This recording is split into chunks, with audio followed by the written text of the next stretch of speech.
ऐसी फिल्में जो 100% सच साबित हुई, या महज इत्तेफाक या फिर कुछ और। आप जानकर हैरान रह जाएंगे हॉलीवुड की कुछ फिल्में जो हकीकत का रूप धार चुकी हैं। जैसा कि हॉलीवुड फिल्मों में जदीद टेक्नोलॉजी और फैंटेसी दिखाई जाती है, साथ ही ऐसी चीज़ें जो आगे चलकर हूबहू वैसी ही हो जाती हैं, जबकि उस वक्त किसी को गुमान भी नहीं होता कि फ्यूचर में ऐसा होगा। क्या इन फिल्मों के राइटर्स के पास कोई पेशन गोई करने का आला है, या ये महज एक अंदाज़ा लगाते हैं? चलिए आज की वीडियो में जानते हैं। अस्सलामुअलैकुम नाज़रीन, मैं हूं मोहम्मद अब्दुल बासित। आप देख रहे हैं MAB TV। नंबर 1 पर है कॉन्टेजियन। स्टीवन सोडरबर्ग की 2011 की फिल्म कॉन्टेजियन में बेथ एमहोफ हांगकांग के कारोबारी दौरे से मिनेसोटा वापस आती है, तो वो अपनी बेचैनी की वजह से बीमार हो जाती है, ताहम 2 दिन बाद मर जाती है। और डॉक्टर इसके हैरान शौहर मैट डेमन को बताते हैं कि इन्हें नहीं मालूम कि इसकी मौत किस वजह से हुई है। जल्द ही बहुत से दूसरे लोगों में भी ये अलामत ज़ाहिर होना शुरू हो जाती है और एक आलमी वबा फूट पड़ती है। ये लगने वाली बीमारी होती है। इस बीमारी में वही सिम्टम्स हैं जो कोरोना में थे, और हैरान कुन तौर पर इस बीमारी का नाम भी कोविड ही फिल्म में बताया गया है। और फिल्म के ट्रेलर में आप देख सकते हैं ये वायरस एक मार्केट से फैलता है, जैसा कि हकीकत में चाइना की एक एनिमल मार्केट से फैला था। दूसरे नंबर पर है द केबल गाई। इस फिल्म ने 1996 में स्मार्टफोन कल्चर की पेशनगोई की थी, जबकि इस वक्त इसका नामो निशान भी नहीं था।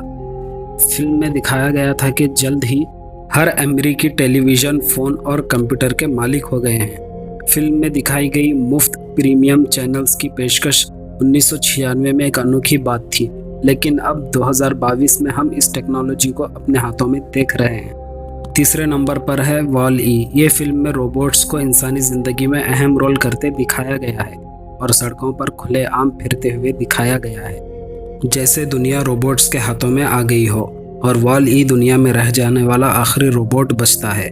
जिस तेज़ी से रोबोट कल्चर आम किया जा रहा है, ऐसा लगता है कि जैसे हम हर रोज़ वॉल-ई के करीब होते जा रहे हैं। चौथे नंबर पर है टोटल रिकॉल 1990। गूगल, उबर और टेस्ला जैसी कंपनियां अब सेल्फ ड्राइविंग कारों को सड़क पर लाने का काम कर रही है। अब ये टेक्नोलॉजी हमारे पास मौजूद है और इसे मज़ीद बेहतर बनाया जा रहा है, लेकिन अर्नोल्ड श्वार्ज़नेगर एक्शन गाड़ी टोटल रिकॉल सबसे पहले इस ख्याल को जाहिर करती है। इसके अलावा खुद चलने वाली कारें जानी कैब भी है। अब इनकी सेफ्टी पर रिसर्च हो रही है। 5वीं फिल्म है द नेट। ये फिल्म भी माजी में नामुमकिन समझी जाती थी। 1995 में इसमें ऑनलाइन शनाख्त की चोरी दिखाई गई थी। इस वक्त कंप्यूटर हैकर्स की इतनी महारत सामने भी नहीं आई थी। कंप्यूटर ही उस ज़माने में नई ईजाद थी। मज़ीद अहम बात यह है कि इसने एक सुनहरी दौर की पेशनगोई की थी, जब हम अपने घर बैठे किसी दूसरे इंसान से राब्ता किए बगैर पिज़्ज़ा ऑर्डर करने के काबिल हो जाएंगे, और आज ये सब हम अपनी नज़रों के सामने देख रहे हैं। इससे साबित होता है कि ये सब कुछ इत्तेफाक नहीं, ऐसे और भी फिल्में और टीवी शोज़ जो हूबहू पूरे हो रहे हैं। ये सिर्फ़ और सिर्फ यहूदियों की साजिश हो सकती है, जिससे वो अपने आप को पावर में दिखाना चाहते हैं और हर मज़हब पर अपनी बरतरी लाना चाहते हैं, ख़ासकर मुसलमानों और ईसाइयों को नीचा दिखाना चाहते हैं। आपके जहन में ये सवाल आ रहा होगा कि इतना इख्तियार इनके हाथों में कैसे चला गया। इसकी वजह यह है कि शुरू से ही इन चीज़ों पर ये मेहनत करते आए हैं। जब कोई टेक्नोलॉजी ये बना लेते हैं तो इसको आम नहीं करते।